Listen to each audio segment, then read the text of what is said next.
Good morning to a brand new day. Time to learn and games to play. Learning things is so much fun. Learning is good for everyone.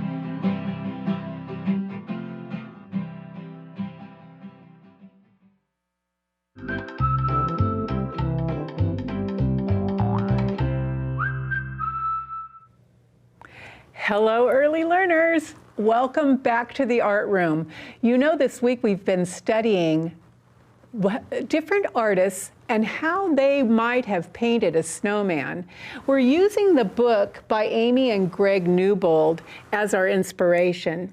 It's the book called If Picasso Painted a Snowman. And we have been doing a different artist each day, and today we are studying Gustav Klimt. And remember Gustav? He was born in Austria, and he was painting theaters. He painted the ceilings of theaters with his brother, and then he started doing all kinds of art that made him a lot of money. And he used gold paint in almost all of his paintings, which is something when you think, oh, that painting has gold, I wonder if it's Gustav Klimt. And when you say that to other grown-ups, they think, wait, how do you know about Gustav Klimt? But let's start our day off with our hello song that we started on Monday. And it goes like this. Hello, nice to see you, everyone. Hello, nice to see you, everyone. Hello to you, hello to you, hello to you, hello to me. Hello, nice to see you, everyone. And I'd like to do my 1, 2, say hi to you, because our friends at Hamilton, TK and Mrs. Damian's class, they have been doing art with me every single day. And they have been writing to me, and I told them I would say hello. So today, my special hello goes out to Emily and Roman. Now, I've said hi to 2 people each day. If you haven't had your name called, don't worry, because next week I'm going to continue, and your names are on here. You'll see all they're on here. Don't worry one bit. All righty. Now, if you are sending your art to us or pictures of yourself doing art and sending it to our address here at the studio, we send a thank you. PBS has bought a bunch of these books, and they're sending them off to children who write to us at the studio and include their home address. So if that's you and you want to get some mail, send something to us, all right? Now, today we're going to sing the song, If Gustav Klimt Painted a Snowman. If Gustav Klimt painted a snowman, how would that snowman look? Would it be like his other work? Let's check out the book. So in the book, I enlarged it so you could see what his picture is like. Let me put it up next to the kiss. The kiss is the picture that we studied when we studied Gustav Klimt. And here is the one that Greg Newbold made to look like the kiss by Gustav Klimt. 2 people are hugging, but in ours here, I see a third person, so maybe it is their child. So you can decide how many snowmen you want to have in this big hug. But you can see it's kind of like a mountain of people. And it looks as if each of them is wearing a quilted outfit. So here is the biggest figure. I thought it might be the dad. And here's the medium-sized figure. I thought it might be the mom. And then the littlest figure is in the middle, and I thought that might be the baby. So when we do the work, I'm doing my paper in a landscape way, which is horizontal. So let's take a look when I put it on my lap, because we're talking about pattern. And I know in our pre-K classes, they're doing all kinds of things with pattern this week. And so I can do a pattern of squares and rectangles. This is a rectangle that's outlined with a white rectangle next to a tan rectangle. Over here are things that look like they might be an onion or an eye. There's checkerboards and swirls. There are all kinds of patterns. And if you remember when we were doing our art and using the Zentangles, that's what we can do. So I'm going to show you how I'm going to start this. Let me put my clipboard back here so it's not in our way, and get my board and put it on my lap. You know I have to look at it when I'm working, boys and girls, and I'll try to remember to turn it toward you as I'm working. But I want to do it horizontal. This is vertical when the paper stands up. But when we lay it side to side, and the reason I'm doing that is because the one that's in the book really is side by side. So what I'm going to do is make kind of the mountain shape of the bodies so that I can see how I want to do my quilty pieces. So I'm going to start at the bottom and do kind of a lumpy mountain up to the top. And I'll show it to you. I wonder if you can see that print, or maybe, you know what, even though I don't really want it black, I'm going to do that so you can see it. So I'm going to outline it so you can see I made it kind of a lumpy mountain. All right, I'm turning it back to me so that I can see.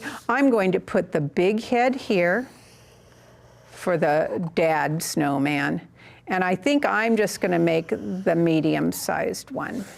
So, and if a baby wants to be there, maybe I'll put the little baby one over here.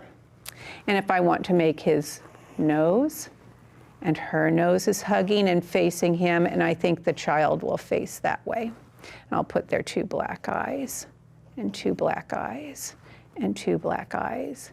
And in the one that we're looking at, they have their eyes like they're asleep and hugging. So if you want to do that, you can put the half moon shape and put little eyelashes down. That shows that they're closing their eyes.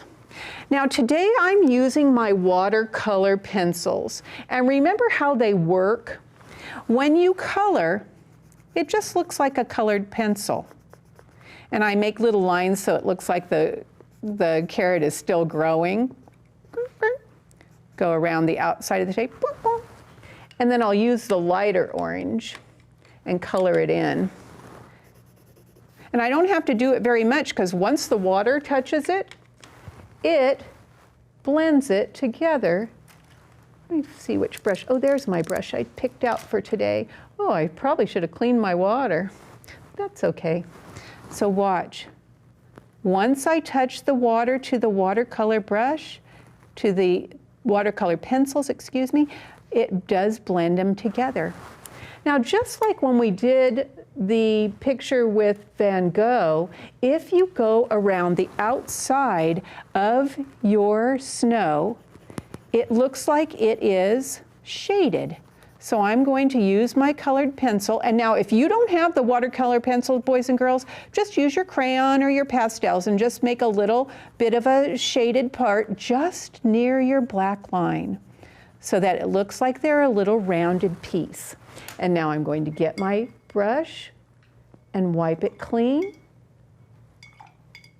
And I will paint it around the edge. And it blends in my colored pencil so it looks like it's shaded in a little bit. And it makes it look, instead of just looking like a circle, it's making it into a form. We remember when we talked about form. All right, so I know that some of these had black rectangles. I'm going to put the dad's side in some black rectangles. You can make your design. So just make a whole row of one shape you'd like to do.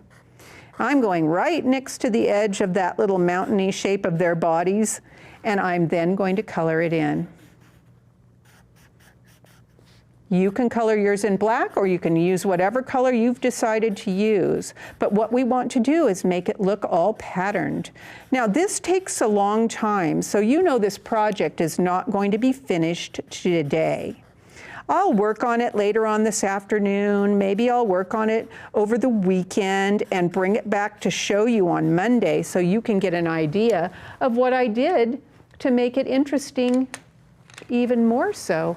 I'm going to go around each of those with a part of green, because I think, wouldn't that be pretty to have the black rectangles outlined in green, and when I watercolor it, it will make it be a beautiful pattern.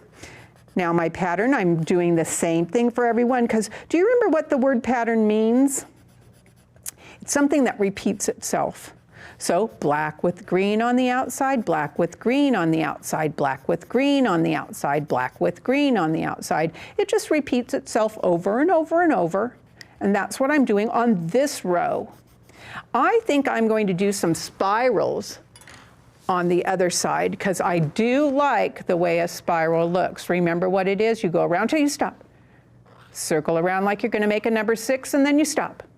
Circle around with number 6 and stop. I might start one up this way so my spiral ends in a different place. You can just twist your paper around a little bit so that you know where you are. And you think, oh, I'll start this one like this. It starts like a number 6. Maybe I'll go back around this way and this way. We know that on the edges of Gustav Klimt's work, he put spirals of gold. So once I do this part and I check and see if I have time to do that, you'll be able to tell how much time I have to do the golden paint, so you can get an idea how much more I can do. But on this part, I think I will use my paintbrush and go over my green a little bit and show you what it looks like once it gets blended together. I don't have to blend it totally. I can just make it go to the edge where it's kind of a light green that way. Looks pretty good, Miss Read-Wright. Okay, I'm going to get a different brush so that I can make my golden spiral. I put my gold paint over here on a little lid, and I'm going to go around the edge so you can see how pretty it looks with the golden paintbrush, making spirals of gold. And if you don't have gold paint, do you know what you can use?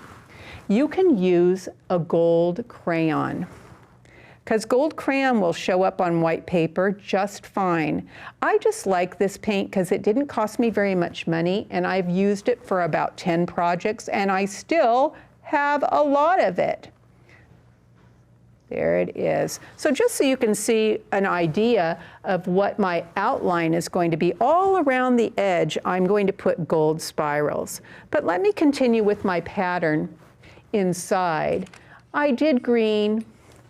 I did these. I think I'm going to use some purple and go around them. Same thing. Decide how much you're going to do and get it around the edge.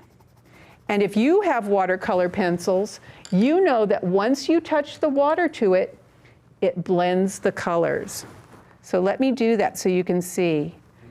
In a circle and around, in a circle and around, and I can add more colors as I go along. It doesn't have to be exactly what it looked like on the other one. So I'm going to put a little more purple around here. And even when my paper's wet, I can still do it and blend it in together. Boys and girls, it's been a terrific week talking about if Picasso painted a snowman. I like it so much that I have 5 more artists that we're going to study next week. And if you can remember between now and then, you'll bring colored paper on Monday, scraps, background, white paper, scissors, and glue. So let's sing our goodbye. Goodbye. Well, let me look at the words again. Goodbye, see you next time, everyone. Goodbye, see you next time, everyone. Goodbye, boys and girls. I'll see you on Monday. Have a terrific weekend.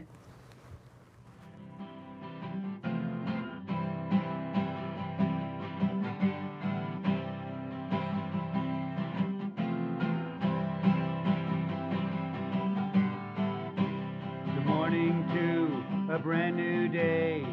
Time to learn and games to play.